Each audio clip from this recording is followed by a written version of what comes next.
Assalamualaikum warahmatullahi wabarakatuh. Perkenalkan, nama saya Yoga Diansah.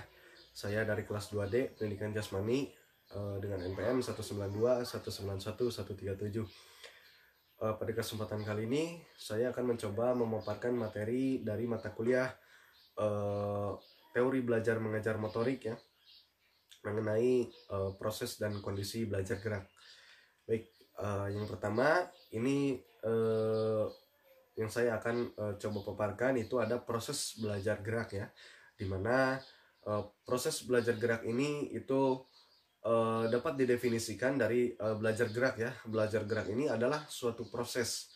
Nah, jadi suatu aktivitas berlangsung dalam suatu proses untuk mencapai tujuan belajar ya. Nah, dalam proses belajar gerak ini itu untuk mencapai suatu tujuan belajar itu memerlukan suatu fase ya. Nah, di sini disebutkan menurut Fitz dan Posner ya, itu ada 3 fase belajar gerak ya yang menunjang untuk pencapaiannya. Nah, yang pertama itu ada fase kognitif.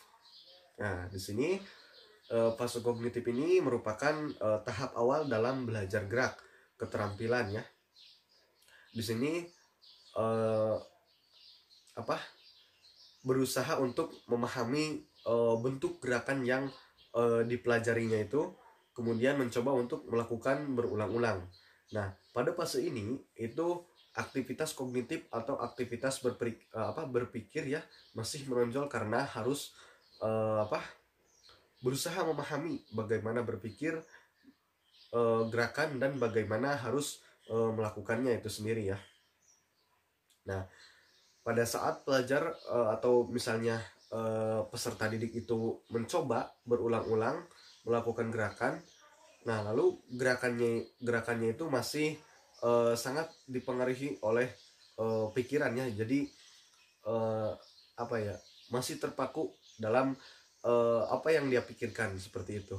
Nah, kemudian ia berusaha menampilkan bayangan gerakan yang ada dalam pikirannya itu sendiri ya ke dalam gerakan yang nyata seperti itu. Jadi setelah apa yang dipikirkan lalu mencoba berulang-ulang dilakukan dan kemudian tertuangkan ya dalam gerakan secara nyatanya itu sendiri. Nah, yang kedua ada fase asosiatif.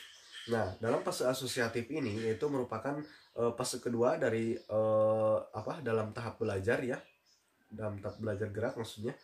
Nah, ini yang membatasi antara fase kognitif dan fase asosiatif itu adalah dalam hal rangkaian gerak ya, rangkaian gerak yang biasa dilakukan oleh peserta didik. Nah, pada fase asosiatif ini yaitu peserta didik sudah sampai pada tahap merangkai bagaimana gerakan secara keseluruhan.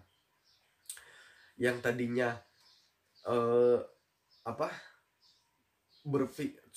hanya berpikir, memikirkan seperti apa gerakannya dan harus seperti apa mereka melakukannya. Nah, sekarang itu dalam tahap fase asosiatif ini itu lanjut ke bagian gerakan yang secara keseluruhan. Jadi pada fase asosiatif ini yaitu dengan cara dilakukannya itu dengan cara melakukan rangkaian gerakan secara berulang-ulang ya. Penguasaan atas gerakan rangkaiannya itu akan semakin meningkat ya. Yang tadinya hanya cukup dipikirkan saja dan berusaha untuk dilakukan secara nyata. Nah, kemudian ini gerakannya itu akan semakin meningkat ya dalam tahap dalam fase asosiatif ini. Nah, peningkatan penguasaan atau keterampilan gerak ini akan nampak dalam hal tersebut ya.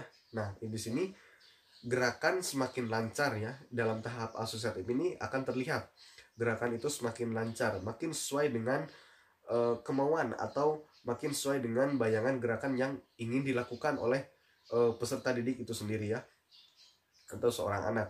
Nah, kesalahan gerakannya itu pun semakin berkurang ya dan semakin konsisten dan pelaksanaannya itu semakin halus. Nah, Yang selanjutnya ini ada fase otonom ya. Fase otonom ini yaitu merupakan fase akhir dalam pembelajaran keterampilan gerak ini.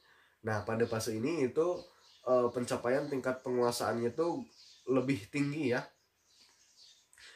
Nah, peserta didik itu bisa melakukan rangkaian gerakan keterampilan secara otonom ya, atau otomatis. Gerakan bisa dilakukan secara otonom artinya bahwa peserta didik mampu melakukan gerakan keterampilan tertentu walaupun pada saat yang bersamaan ia harus melakukan beraktivitas lainnya. Jadi gerakan ini contohnya misalnya gerakan yang otomatis itu adalah gerakan yang bisa dilakukan seperti yang bisa dilakukan secara otomatis atau tanpa disadari ya. Gerakan yang bisa dilanjutkan seperti yang dihendaki walaupun ia tidak memikirkan unsur bentuk gerakan yang harus dia lakukan. Jadi gerakan dalam tahap otonom ini yaitu gerakannya itu seperti bisa dibilang gerak refleks ya. Jadi tanpa disadari gerak itu bisa dilakukan tanpa harus dipikirkan terlebih dahulu atau tanpa harus dicoba berulang-ulang terlebih dahulu seperti itu. Nah, untuk mencapai pada fase otonom ini yaitu diperlukan mempraktikkan gerakan berulang-ulang kali ya secara teratur dalam jumlah ulangannya itu sendiri ya, yang banyak sekali dalam jangka waktu yang relatif lama ya. Gerakan yang telah mampu dilakukan secara otomatis akan sulit untuk diubah polanya ya, karena adanya pengulangan yang terus diulang-ulang itu akan makin lama akan semakin makin bagus dan makin terlihat, serta kesalahannya pun akan semakin berkurang. Nah, yang kedua ini ada kondisi belajar gerak ya. Nah, di sini kondisi belajar gerak adalah suatu keadaan yang diperlukan agar proses belajar gerak ini dapat berlangsung ke arah pencapaian tujuan. Nah, dalam kondisi belajar gerak ini itu ada beberapa yang meliputi kondisi belajar gerak. Yang pertama ada kondisi internal dan kondisi eksternal ya, dan masing-masing meliputi ini beberapa kondisi. Nah, yang pertama itu ada kondisi internal. Nah, dalam kondisi internal ini itu merupakan keadaan pada diri peserta didik ya yang diperlukan selama proses belajar berlangsung, selama proses belajar gerak itu sendiri ya. Nah, di sini dalam kondisi internal ini yaitu diperlukan berusaha mengingat untuk bagian-bagian gerakan yang dipelajari ya. Nah, jadi setelah apa yang dipelajari lalu berusaha untuk mengingat kembali bentuk gerakannya seperti apa dan bagaimana untuk melakukannya itu sendiri. Yang kedua itu berusaha mengingat urutan rangkaian dari bagian-bagian gerakan dalam gerakan keterampilan secara keseluruhan. Nah, jadi seperti halnya misal dalam belajar gerak pencaksilat misalnya ya, itu satu persatunya itu diingat terlebih dahulu gerakannya seperti apa, gerakan tangan, gerakan kaki misalnya. Nah, kemudian setelah mengingat bentuk bagian gerakannya itu yang dipelajari seperti apa, nah kemudian mengingat rangkaian gerak secara keseluruhan dari antar bagian tangan dan kaki itu harus seperti apa. Misalnya setelah tangan harus kemana misalnya seperti itu ya. Jadi mengingat secara keseluruhan. Nah, pada pada awal dari proses belajar gerak ini itu harus berusaha memahami gerakan terlebih dahulu ya. Yang perlu dipahami kemudian diingat adalah bagian-bagian gerakan dan urutan rangkaiannya itu istilahnya itu mengingat dalam pembahasan mengenai proses belajar gerak tidak hanya menyangkut ingatan kognitif ya, tetapi juga menyangkut ingatan gerak itu sendiri. Nah, yang kedua ada kondisi eksternal. Kondisi eksternal ini yaitu dalam belajar gerak adalah keadaan luar dari peserta didik yang mempengaruhi proses belajarnya. Nah, kondisi internalnya ini kondisi eksternal ini, yaitu utama belajar gerak adalah bentuk stimulus yang diberikan oleh guru atau pelatih ya. Nah, stimulus tersebut itu diberikan dalam bentuk yang pertama ini ada pemberian penjelasan gerak. Nah, pemberian penjelasan gerak ini diberikan secara penjelasan geraknya itu seperti apa ya, pemberian penjelasan mengenai gerakan atau disebut juga dengan sajian instruksi verbal perlu diperhatikan oleh guru secara singkat dan jelas ya sebelum pemberian penjelasan kepada peserta didik itu sendiri. Nah, namun dengan menggunakan kata-kata yang sederhana juga agar mudah dimengerti ya oleh peserta didiknya. Nah, yang kedua ini ada pemberian contoh gerakan. Nah, setelah tadi diberi penjelasan seperti apa gerakannya, harus bagaimana cara melakukannya. Nah, kemudian pemberian contoh gerakan ini itu guru ini